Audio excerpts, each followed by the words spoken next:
Hey guys, happy Saturday. I hope you guys are having a good weekend so far. So, obviously, this is about Mary Magdalene and the anointing ritual that is so taboo for the Christians to talk about nowadays. Obviously, we can see her, she's in the background somewhere. I don't know what she's doing. She's anointing Jesus's feet, as you can see. I'm trying to move. So yeah, there's the oil that we talked about the other day, and what the vessel and what it was for, and obviously it was Egyptian. It came from Egyptian mythology. Well, I wouldn't say really Egyptian mythology, Egyptian history, because it was all true. So, all right, now where did I go in my notes? All right, so this is even better today. So now, and while Luke is careful to describe its initiatrix as an unnamed sinner, he immediately goes to introduce the Magdalene for the first time, as if the association of ideas was just too strong to ignore. Now, Mary Magdalene may never have earned her living on the Judean streets, as it is so widely believed. So she was believed to be a streetwalker, despite the fact that the Pope officially recanted this fact in 1969. Now, although in a whisper rather than a shout, where did I go? But she was profoundly associated with quite another kind of whoredom. A reformed slut. I'm a reformed slut, so I love it. Spikenard, the ridiculously expensive perfume that she used to actually christen Jesus was used extensively in sacred marriages and other sexual rites of the ancient Oriental systems of what? Taoism and Tantrism, being especially reserved to anoint the head and feet. Now, as Peter Redgrove acknowledges in his The Black Goddess, 1989, in his discussion about Taoism. This is so interesting. I mean, this is really interesting. That's actually a really good book, too. I really do recommend reading it, The Black Goddess. It is good. It is good stuff. So here we have, so he says, basically, it's really interesting to compare this rite of, what she's doing to Jesus, the anointing, with the Middle Eastern religious practices. It's interesting to compare. So, and the image of them, which we have inherited, to Ken talk, guys. Now, Marie Ishtar, the great whore, anointed her consort Tammuz, with whom Jesus was identified with, and thereby made him a Christ. This was way before Jesus.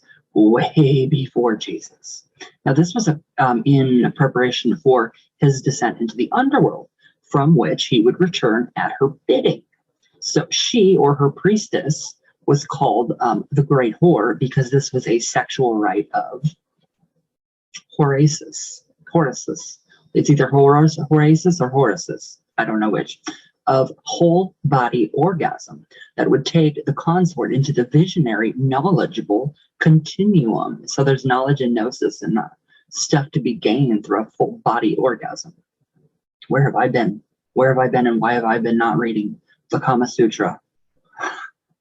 Tantra. Really? Do you guys agree, though? I mean, really? Come on. Now, it was a rite of crossing from which he would return transformed. Now, again, this is way before Jesus, so the dying and, a resurrecting God is not all that new. Now, in the same way that Jesus said that Mary Magdalene anointed him for his burial, only women could perform these rites in the goddess's name, and this is why no men attended his tomb, only Magdalene and her women. So, a chief symbol of the Magdalene in Christian art, which they are very quick to try to hide.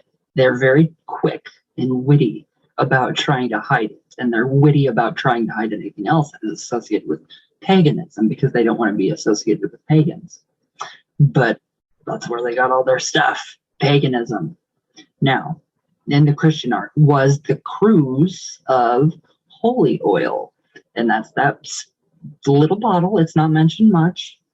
The external sign of the inner baptism experienced by the Taoist. So I'm guessing that the inner baptism would be the full body orgasm. Would you guys not agree? Now, Horaces or Horaces, I don't know how to say it. I wish I did. The sacred whole body orgasm is only mentioned twice in the New Testament, in the Acts of the Apostles. And although Redgrove, whatever his name is, believes it is it was mistranslated as visions. So this gets even more interesting. Now, in a passage in which the writer quotes from the prophet Joel. Now, quote, "In the last days, God says, I will pour out my spirit on all people.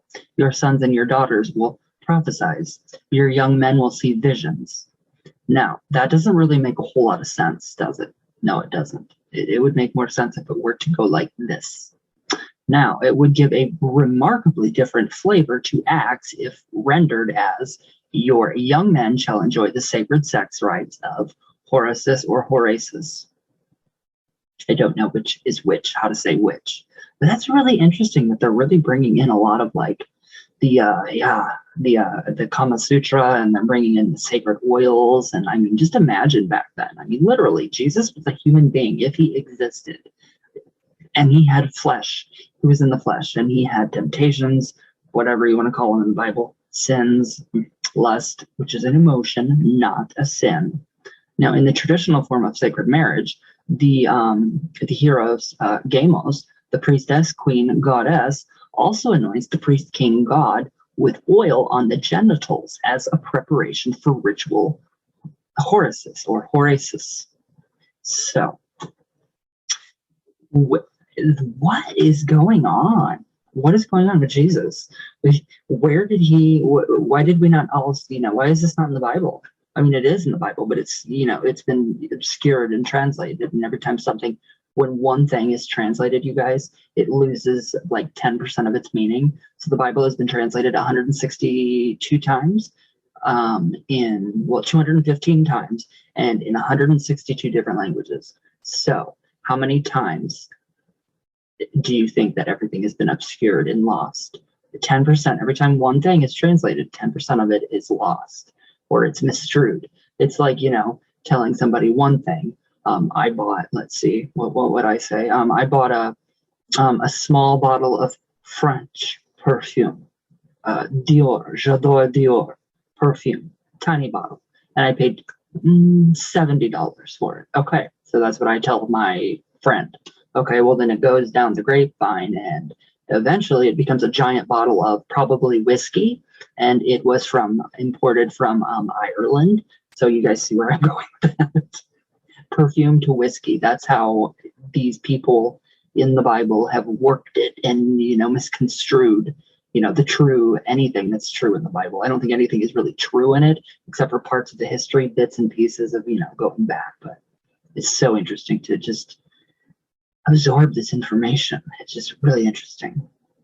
The anointing, though, that's definitely within traditional craft, within, all kinds of different pagan faiths. So Wicca, I mean, Wiccans, you guys, come on, step up. Where are you? You guys anoint. We do the body points, the 13 points of the witch. That's in traditional craft. I don't know if that's in Wicca, but I mean, yeah, this is something very sacred to Wiccans, to pagans, to neo-paganism, to neo-spirituality, neo-pagan spirituality, all of it. It's just really interesting. So I anoint myself daily with oils. Everybody does. So we all do the, the showering, and we get fresh clothes. And so it's like, the nighttime we die unconscious, and then we arise again in the morning. And so we can kind of, connect ourselves with, the morning star, Lucifer, and then the, evening star, Lucifera, which is pretty interesting too. But all right. So my book, I have my book done. I have to edit more. I have months of editing to do, unfortunately. So it will be out. I promise you guys. It's nothing like you've ever seen before. It is nothing that you will ever see again from me, because this is probably my last book. If it goes well and somebody wants more of that, then I'm going to do something very different. It's going to be a comparative, how Christianity basically absorbs the paganism and made it into their ways. But it is really, really, really hard to write a book completely sober without kratom. You guys know that. Oh my God, that was a terrible nightmare. Whew, that was hell itself. But yeah, it's really hard. The creative process is really, really, really, really deep. You got to dig deep for this stuff. And I mean, I've cried over the book. I've literally bled over the book. My fingertips, literally, from writing, from taking notes, from references to bibliographies, to table of contents, to the correct margins. It is so much. It is literally so much. But it will be out soon. All right, let's do some coffee talk. See what's going on.